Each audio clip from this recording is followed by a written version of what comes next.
Why are people always looking for reasons to be offended? It's common these days to see or hear people saying, "Why is everyone so easily offended?" Or "Everyone's so sensitive now." This isn't just a passing fad or some new phenomenon, it's actually rooted in psychology, shaped by societal changes, and reflects something deeper within human nature. I'm RJ Starr, and I'm adjunct professor of psychology at South Florida University.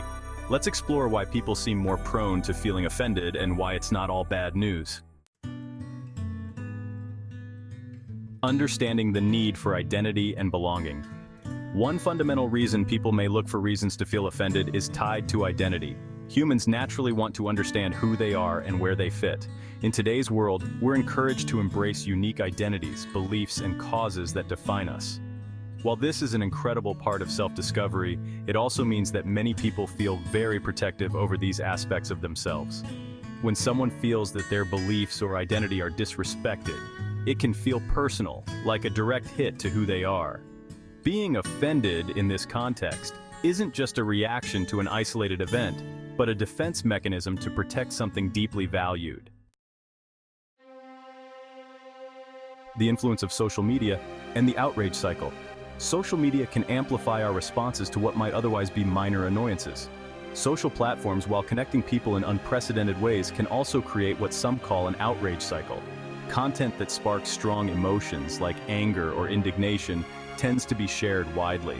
When you see someone else publicly expressing offense, it can sometimes magnify your own reaction. Think of it as a contagious effect. The more you see people being offended, the more normalized it becomes. The feedback loop created by likes, shares, and comments can reinforce a sense of moral high ground, encouraging people to speak out in ways they might not in real life. A need for control in uncertain times. Living in uncertain times tends to heighten sensitivity. When people face challenges they feel powerless over, whether they're personal, social, or economic, they look for ways to regain a sense of control.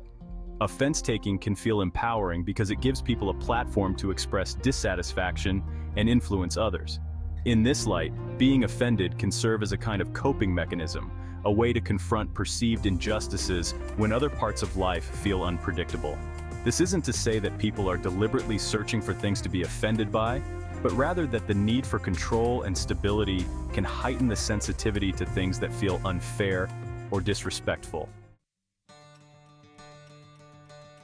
Another important factor is the concept of a just world, the belief that people should be treated fairly and get what they deserve. When we see something we consider offensive, it often collides with our deep-seated desires. People naturally want to stand up against what they see as wrong. An offense is one way of signaling that something doesn't align with their moral or ethical values. This sense of moral offense isn't inherently negative. It's closely linked with compassion, empathy, and the desire to create a fairer society. If managed well, it can lead to positive societal change. However, when we experience offense without taking time to consider the broader context, it can spiral into unnecessary hostility.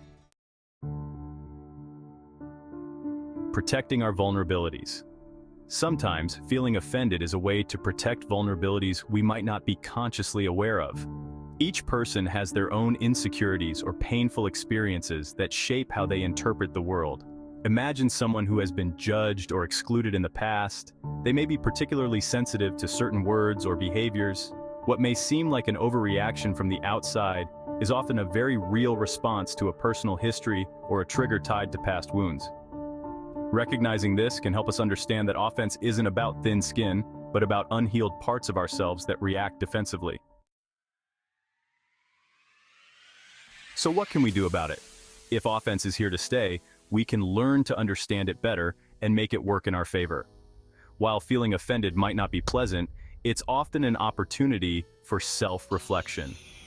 Why does something bother us so much? Is it touching on something personal or unresolved within us? Taking time to process offense and its roots can lead to personal growth. In other words, instead of immediately reacting, pausing to ask ourselves what this feeling says about us can transform the experience into something constructive.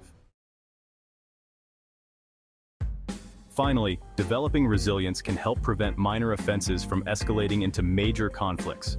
When we approach the world with resilience and curiosity, we're less likely to feel hurt by others' words or actions. Resilience helps us maintain a healthy boundary between ourselves and the beliefs of others, while curiosity allows us to see beyond offense to understand different perspectives. Being open to dialogue, listening to others, and understanding their motivations can reduce the sting of potentially offensive situations. When we prioritize learning and growth, we're able to see moments of offense as chances to deepen our empathy and broaden our understanding. In a world where offense is common, it helps to see these reactions not as weaknesses but as insights into human nature. The desire to protect our identities, our beliefs, and our sense of justice can be a strength when channeled in positive ways. By embracing offense as a teacher, we can develop empathy, foster resilience, and perhaps find more understanding toward each other along the way. So, next time you find yourself feeling offended, take a breath and ask yourself, what can I learn from this? You may find that, rather than getting caught in the cycle of offense, you've unlocked a path toward greater personal growth and compassion.